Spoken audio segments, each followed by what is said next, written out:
projet est né de la rencontre avec Barbara Carlotti. Quand j'ai rencontré Barbara, je lui ai dit « Je rêve de faire un livre-disque.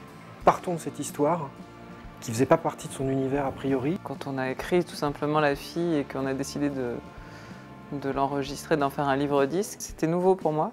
J'ai traduit en chanson l'histoire qu'il me proposait et là, ça devient de la comédie. C'est un nouveau travail que je fais, heureusement qu'il y a un metteur en scène chevronné pour nous accompagner, Jean-François Auguste. Je suis assez proche de l'univers de l'histoire de la fille, c'est-à-dire avec les motards, Amazones aux seins nus qui viennent piller les villes, et puis cette fille qui est une espèce de symbole féminin d'une liberté rêvée.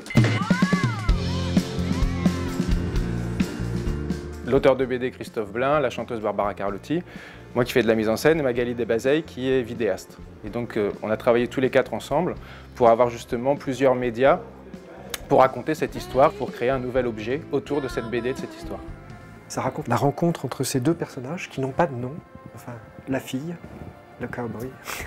Chanter sur une moto, j'avais jamais fait. Chanter sur une moto avec des images de bikeuses derrière, c'est pas mal. D'un coup, j'ai l'impression de pouvoir circonscrire l'univers que j'ai envie de défendre grâce à tous ces médias très différents.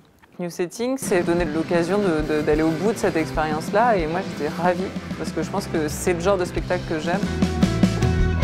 Et maintenant, c'est quelque chose qui existe avec des gens qui le font vivre et qui m'échappe.